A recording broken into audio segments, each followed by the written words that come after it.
On va s'intéresser à l'une des organisations les plus puissantes et, disons-le, les plus secrètes au monde. Pour vraiment comprendre ce qui se passe en Iran aujourd'hui, il faut absolument comprendre le corps des gardiens de la révolution islamique. Alors pour saisir toute la complexité de l'Iran, il y a un fait essentiel à avoir en tête. Le pays n'a pas une, mais bien deux armées. C'est le point de départ de tout. D'un côté, il y a l'armée classique, l'Artèche, dont le boulot est de défendre les frontières. Et de l'autre, il y a les Pasdaran, les fameux gardiens. Eux, leur mission, ce n'est pas de protéger un territoire, mais bien une idée, la révolution. Et ça, évidemment, ça pose une question énorme.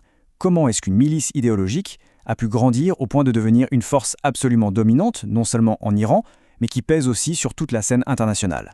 Pour comprendre comment cet État dans l'État s'est construit, on va explorer ça en 5 points. D'abord, on verrait les origines de cette autre armée. Ensuite, comment la guerre les a façonnés. Puis, on s'intéressera à leur incroyable empire économique, à leur pouvoir en Iran et à l'étranger, et on finira par se demander s'ils ne sont pas justement les gardiens de l'avenir du pays.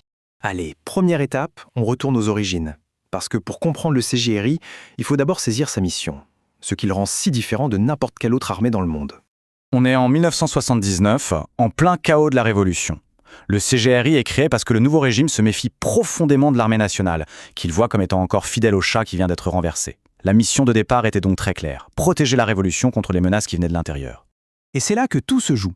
Leur loyauté, elle ne va pas à la nation iranienne ou à ses frontières, mais à la révolution elle-même, à son idéologie.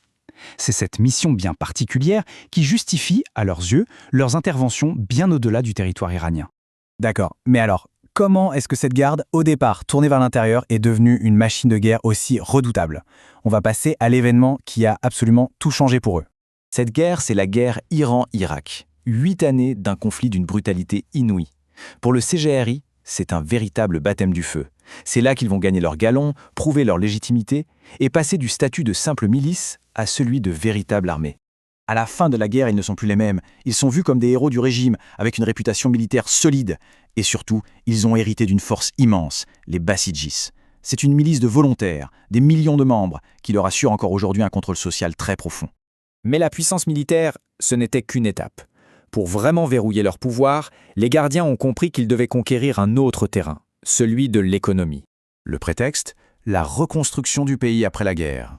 En réalité, ils ont méthodiquement infiltré tous les secteurs de l'économie, à tel point qu'aujourd'hui, les estimations donnent le vertige. On parle d'un contrôle qui irait de 40 à 70% du PIB iranien.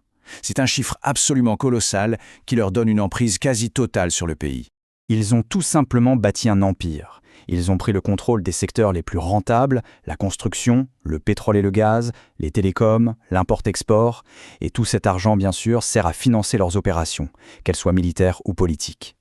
Forcément, quand on a autant de puissance militaire et autant d'argent, l'influence devient immense. Et cette influence, elle s'exerce de deux manières, avec un bras très long à l'étranger et une poigne de fer à l'intérieur du pays. Ce fameux bras long à l'étranger, il a un nom, c'est la Force Al-Quds. C'est leur unité d'élite chargée des opérations extérieures. C'est elle qui est à la manœuvre pour façonner les conflits et étendre l'influence iranienne dans toute la région. Concrètement, ça donne ce qu'ils appellent l'axe de la résistance, le soutien au Hezbollah au Liban, l'appui à des milices alliées en Syrie et en Irak, la fourniture d'armes aux Houthis au Yémen, bref, une projection de puissance bien au-delà des frontières iraniennes. Mais pendant qu'ils étendent leur influence à l'extérieur, à l'intérieur, c'est une autre histoire. Là, c'est la poigne de fer. Ce sont eux le principal outil de répression du régime, chargé d'écraser toute forme de contestation. Ce qui nous amène à la question la plus importante, avec un tel pouvoir accumulé, quel est l'avenir pour le CGRI ? Bien sûr, leurs actions ont des conséquences. Elles ont entraîné une condamnation quasi unanime sur la scène internationale et leur désignation comme organisation terroriste par plusieurs pays. Ça ne fait qu'isoler un peu plus l'Iran et augmenter les tensions. Et voilà où on en est aujourd'hui. Ils sont tellement partout, dans l'armée, l'économie, la politique, qu'ils sont devenus indissociables de l'État iranien lui-même. Beaucoup d'experts le disent, essayer de les déloger, ce serait risquer l'effondrement total du pays. Et tout ça nous laisse avec la question finale, celle que tout le monde se pose. Alors que le guide suprême actuel vieillit, est-ce que les gardiens de la Révolution sont en train de se positionner pour prendre, un jour, officiellement les rênes du pouvoir? C'est une question qui, pour l'instant, reste totalement ouverte.